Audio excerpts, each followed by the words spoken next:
예, 한미 정상회담에 이어서 이제는 한중 정상회담이 기다리고 있는데 사실은 모든 것이 이렇게 쉽지 않은 그런 과정을 거쳐가고 있습니다. 한미 정상회담도 역시 이 성과와 함께 여러 가지 숙제도 남겼다라는 그런 평가들은 많이 나왔는데 지금 시진핑 주석과의 이 회담도 그렇게 좀 녹록지 않은 그런 상황이 됐죠. 그래서 오늘 연세대 정치외교과 특임 명예교수로 계신 문정인 교수와 함께 이런 얘기들 잠깐, 길진 않습니다만 잠깐이나마 좀 들어보도록 하겠습니다. 어서 오십시오. 오랜만에 뵙습니다. 안녕하세요. 예. 미리 양해 좀 구하겠습니다. 긴 시간은 좀 못 들 것 같습니다. 예. 요즘 차이나는 클래스에서 길게 강의하고 계십니다만, 예. 문 대통령이 미국 방문 첫 일정으로 장진호 전투기념비를 찾았습니다. 그래서 이것이 미국 여론에 접근하기 위해서는 아주 효과적인 방법이었다라는 평가를 받았습니다.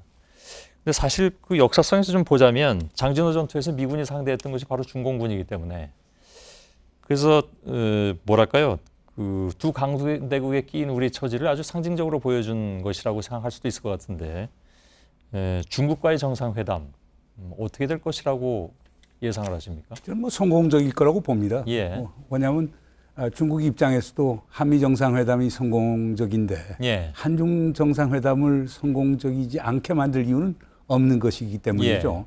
그리고 정상회담은요, 일단 개최가 되게 되면은 결국 성공하도록 의제도 조율하고 서로 호흡도 맞추는 거니까 그거에 대해서는 그렇게 걱정 안 하셔도 될 것 같습니다. 아까 신경진 베이징 특파원이 얘기하기로는 지금 워낙 이제 사드 문제 등등으로 중국이 굉장히 좀 곤두서 있으니까 그래서 의제 조율조차가 지금 그렇게 쉽게 진행되고 있지는 않다라고 아까 보도를 했는데 이것도 궁극적으로는 결국은 잘 조율이 될 거라고 보시는 모양이죠, 그러면? 정부가 아직은 이제 정상회담 일정을 발표하지 않았거든요. 그렇죠. 일정이 나오게 되면은 성공적으로 끝날 거라고 저는 보고 있습니다. 예. 사드에 대해서는 어떻게 그러면 대응을 해야 된다고 보십니까? 지금 사실은 환경영향 평가가 들어간다고 했지만 여태까지 나온 얘기로는 환경영향 평가와는 상관없이 사드를 철수시키는 일은 없을 것이다 이런 얘기가 나오고 있기 때문에. 그런 얘기 어디에서 나왔죠?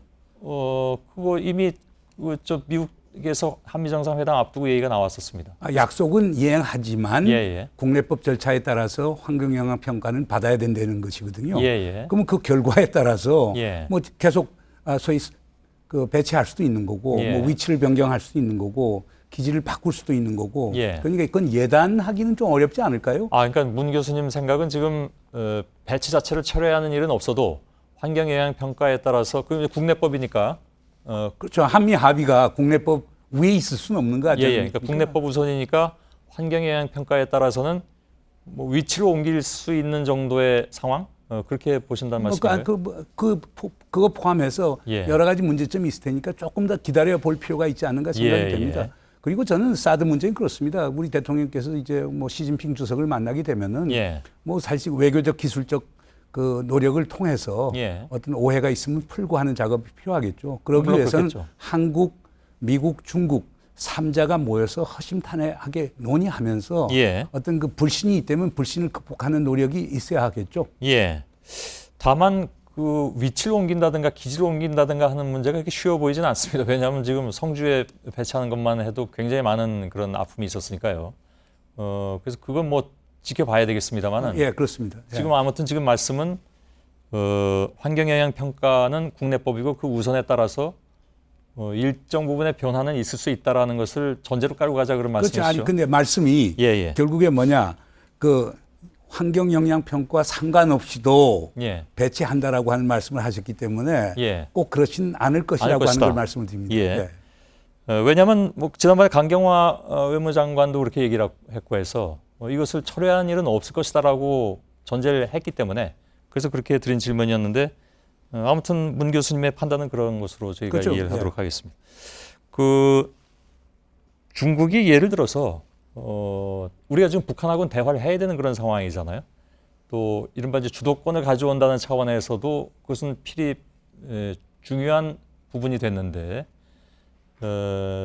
중국이 사드를 이유로 해서 그런 부분에 있어서 사실은 북한에 좀 영향력도 행사해 주길 바라고 하는 것이 우리나 미국의 바람일 수도 있는데 혹시 중국이 그 부분에 있어서 조금 야박하게 나올 가능성 그런 건 혹시 보이지 않나요? 저는 그렇게 보지는 않는데요. 예. 중국이 목표가 뭡니까? 한반도의 평화 안정, 예. 한반도의 비핵화, 그리고 모든 현안 문제를 대화와 협상을 통해서 해결하겠다는 거거든요. 예. 결국 중국이 제일 강조하는 것은 북한의 비핵화에 있는 거거든요. 예. 비핵화하려고 하면은 결국 우리하고 협력을 아마 해야 되겠죠. 예. 그러니까 사드 문제 때문에 중국이 북한의 핵무장을 허용할 이유는 저는 없다고 봅니다. 그렇기 예. 때문에 소위 대화와 협상의 여지는 분명히 있다고 봅니다. 예. 그래서 지금 사실은 급한 게 이제 대화인데 북의 입장을 오늘까지 나온 것만 봐서는 일단 대화의 생각이 없는 것으로 보여집니다. 근데 이러한 입장은 앞으로 바뀔 것이라고 봅니까, 그러면? 우리 정부의 노력이 또 있어야 되겠죠. 예. 그리고 북한도 현실을 분명히 직시해야 될 것이라고 봅니다. 예. 우리 문재인 대통령께서 미국 방문 중에 분명히 얘기했거든요. 4가지 노를 밝혔습니다. 예. 북한에 대해서 적대시 정책을 펴지 않겠다. 북한에 대해서 군사 공격하지 않도록 하겠다. 예. 그다음에 북한 체제를 변화시키거나 북한의 붕괴를 바라지 않는다. 예. 그리고 마지막으로 인위적으로 통일을 모색하지 않겠다라고 하는 걸 분명히 밝혔기 때문에 예. 북한은 이러한 문 대통령의 발언에 상당히 주목할 필요가 있다고 봅니다. 그리고 이제는 북한도 아주 화끈하게 대화에 나와서 새로운 돌파구를 만들어야 그래야 남북이 더불어 미국도 설득할 수 있고 중국도 설득할 수 있다고 저는 보아집니다. 예.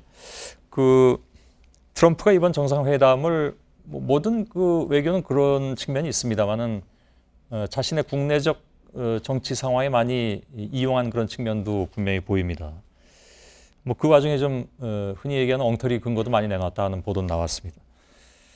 근데 예를 들어서 우리가 방위 분담 문제라든가 아니면 FTA 문제라든가 수세적으로 대응할 필요는 없다라는 주장을 하신 걸로 알고 있는데 어떤 측면에서 그렇습니까? 그렇지 않습니까? 가령 지금 우리 한미 방위 분담만 하더라도 예. 주한미군의 급료와 무기라고 하는 건 미국이 부담해야 되는 거거든요. 예. 그러면 그 이외의 비용이라고 하는 건 극히 제한적이라고 봅니다. 예. 그렇기 때문에 금년 말부터 방위 분담 협상에 들어가게 된다면은 우리가 부담해야 될 게 그렇게 큰 건 아니라고 보거든요. 또 지금 또 무상으로 지원되고 있는 것도 있으니까 그걸 간접비라고 해서요. 예, 협상 대상에 올려놓을 수도 있는 거죠. 물론이죠. 토지 공여부터 시작해서 각종 세금 혜택부터 시작해서 많은 혜택을 주고 있는데 그건 협상을 하면은 결국 미국 측도 충분히 알 수 있고 그런 이유 때문에 주한 미군 사령관 브룩스라든가 전 주한미 대사 리퍼트 같은 사람들이 한국이 리퍼트 대사 같은 경우는 55%를 한국이 부담하고 있다고 얘기하고 있거든요. 그렇기 때문에 이건 협상을 하면은